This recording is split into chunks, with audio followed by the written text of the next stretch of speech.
So, good evening, all my dear students. Today we are to discuss about the convex meniscus. म्हणजे convex टाईपचा आता meniscus कसा तयार होतो हे आपण आजच्या लेक्चरमध्ये पाहणार आहे. कॉन्वेक्स मिनिस्कस, बरोबर आहे. आणि कॉन्वेक्स मिनिस्कस मध्ये नेहमी कुठला अँगल असतो आपल्यापाशी? ऑप्ट्यूज अँगल असतो. Means convex meniscus always consist of the which angles? Obtuse angle, बरोबर आहे. जो किती असतो नेहमी? This angle is always greater than 90 degree. म्हणजे हा जो थिटा असणार आहे हा नेहमी किती असणार आहे मुलांनो? 90 डिग्री.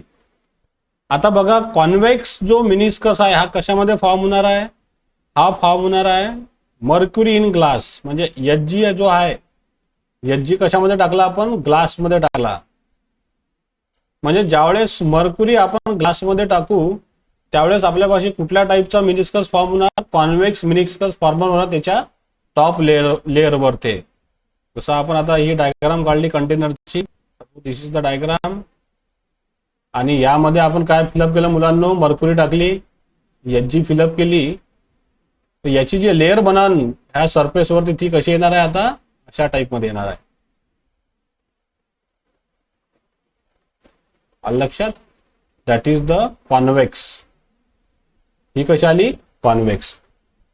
आता याच्यामध्ये लक्षात ठेवा की जे एचजी जे आहे मर्क्युरी मध्ये खूप सारा जास्त कोहेसिव्ह फोर्स असते. The value of the cohesive force is very maximum cohesive force exist आहे. कशामध्ये? एचजीच्या मॉलिक्युल्स मध्ये. म्हणजे एचजीचे मॉलिक्युल्स एकमेकावरती खूप प्रेम करतात, ते एकमेकाला अजिबात सोडायला तयार नाही आहे. लक्षात? म्हणून कोहेसिव्ह फोर्सची जी व्हॅल्यू आहे ही मर्क्युरी मध्ये खूप जास्त आहे as compare to another materials.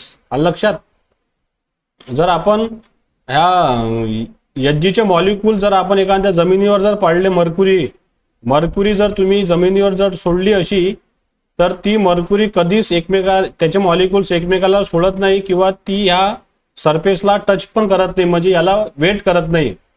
समजा आता आपण या सरफेस आपल्याकडे एखादा फरशीचा आणि याच्यावरती जर आपण पाणी जर फेकलं तर ते पाणी याच्यावरती फ्लो होते. तुम्हाला माहित आहे फ्लो होते म्हणजे पाण्यामध्ये जो कोहेसिव्ह फोर्स आहे तो खूप लेस आहे.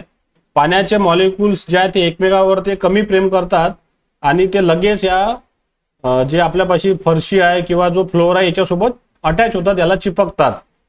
पण मर्क्युरीचे जे मॉलिक्युल्स आहे हे कधीच एकमेकाला सोडत नाही आणि कधीच या फरशीला ते चिपकत नाही किंवा याला ते ओले करत नाही किंवा याच्यासोबत ते देर इज नो यानी ॲफिनिटी, त्यांना काही प्रेम नाही आहे. ते स्वतःमध्येच खूप प्रेम करतात. कुठले मॉलिक्युल्स? मर्क्युरीचे मॉलिक्युल्स. म्हणून त्यांच्यामध्ये कोहेसिव्ह फोर्सची जी व्हॅल्यू आहे ती खूप मॅक्झिमम आहे. आलं लक्षात? तर हा एक कन्सेप्ट लक्षात ठेवायचा. आता बघा, shows a obtuse angle of a contact between liquid and solid. म्हणजे एक्झाम्पल काय घेतलं आपण? Mercury in a glass bottles, बरोबर आहे.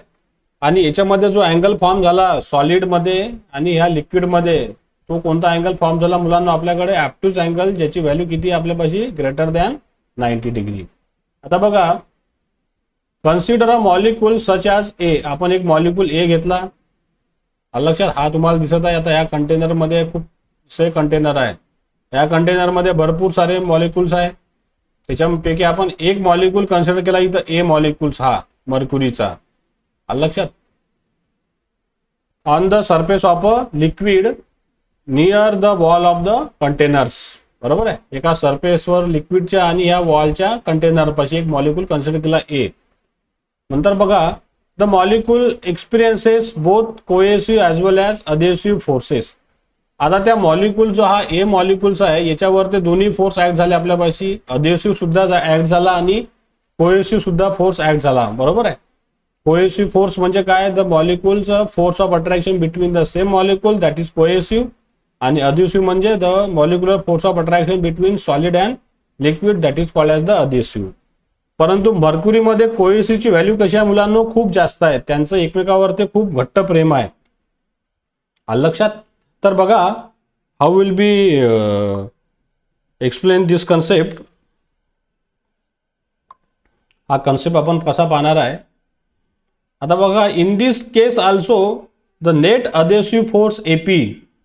आता जसा मॉलिक्युल्स आता हे कंटेनर मी ही लाईन काढली हा, व्हर्टिकल लाईन या सॉलिडच्या बॉटलची, आणि इथं सगळं आता हे लिक्विड भरलेलं आहे, कुठलं मर्क्युरीचं, इथं मॉलिक्युल्स ए आहे. आता हे सॉलिड जे मटेरियल आहे ग्लासचं, याच्यावरती कुठला फोर्स ऍक्ट करेल, अधेसिव्ह फोर्स, बरोबर आहे. हे म्हटलं आपण कशानं, AP is a adhesive force. ही लाईन तुम्हाला दिसत आहे इथं एपीची. Net adhesive force acting on a molecule A, कसा ऍक्ट केला त्यांनी, हॉरिझॉन्टल. का बरं, कारण वॉल कशी आपल्यापाशी व्हर्टिकल्स आहे. तर हा एपी फोर्स ऍक्ट झाला त्या मॉलिक्युलर ए वर, कुठला, अधेसिव्ह फोर्स, आणि तो कसा आहे, हॉरिझॉन्टल आहे. Why, because the nature of the wall is verticals. नंतर बघा, magnitude of a cohesive force is so large, okay, that the net force A R is directed inside the liquids. आता बघा, हा जो एसी जो दिसत आहे तुम्हाला, एसी लाईन दिसली, एसी जो कुठला फोर्स आहे, हा कोहेसिव्ह फोर्स आहे. आणि हा कोहेसिव्ह फोर्स म्हणजे हे जे मर्क्युरीचे जे मॉलिक्युल्स आहे पूर्ण, या एला काय करणार, खाली ओढण्याचा प्रयत्न करेल. आणि मर्क्युरीच्या मॉलिक्युल्समध्ये खूप सारं कोहेसिव्ह फोर्सची व्हॅल्यू आहे. ते एकमेकासोबत खूप प्रेम करतात, ते एकमेकाला अजिबात सोडायला तयार होत नाही, लक्षात. तर हा एसी जो ऍक्ट झाला, हा कुठं ऍक्ट झाला, लिक्विडच्या अंदर, मर्क्युरीच्या अंदर, आणि त्याची व्हॅल्यू कशी आपल्यापाशी जास्त आहे. मग आता ह्या एला बघा, एला हा सॉलिड मटेरियली ओढत आहे, आणि ह्या एला हे पूर्ण मर्क्युरीचे मॉलिक्युल सुद्धा ओढत आहे, बरोबर आहे. म्हणजे एसी सुद्धा ओढत आहे आणि एपी सुद्धा ओढत आहे. आता दोघे ओढत असल्यामुळे जो रिझल्टंट फोर्स जो तिथं तयार झाला, त्याचं नाव दिलं आहे आपण A R. A R is a resultant force will be develop there's. एक ए आर हा रिझल्टंट फोर्स डेव्हलप होणार, resultant force is develop, okay. कशामध्ये डेव्हलप झाला तो, या एपी मुळे आणि एसी मुळे. आणि हा ए आर जो आहे, हा शेवटी कुठं ऍक्ट झाला, ह्या लिक्विड मध्येच. का बरं ऍक्ट झाला, कारण एसी ची व्हॅल्यू जी आहे ती खूप जास्त आहे as compare to AP. Means AC is force is greater than AP force, बरोबर आहे. समजा एसी आपल्याकडे फॉर एक्झाम्पल 10 न्यूटन आहे, तर एपी जो आहे तो समजा आपल्याकडे 3च न्यूटन आहे. म्हणजे रिझल्टंट फोर्स मग कुणाकडे ऍक्ट होणार आहे, लिक्विडच्या अंदर. त्याचं नाव दिलं आहे आपण ए आर, लक्षात. Is directed inside the liquids. आता समोर बघा, आता हा ए आर जो रिझल्टंट फोर्स आहे, हा ऍक्ट झाला inside the liquids. He line तुम्हाला दिसत आहे, लिक्विड मध्ये लाईन आली आहे ए आर. तर बघा आता इथं मग, for a equilibrium or stability of a liquid surface. आता सरफेसवरती आपल्याला एक इक्विलिब्रियम कंडिशन लागेल किंवा स्टॅबिलिटी लागेल. म्हणजे तो जो पार्ट आहे लिक्विडचा, तो सरफेसवर एकदम असा स्टेबल राहणार आहे, लक्षात. मग आता हा स्टेबल राहणार आहे, आणि शेप कुठला असणार आहे आपल्यापाशी, this shape will be there's, or no, yes.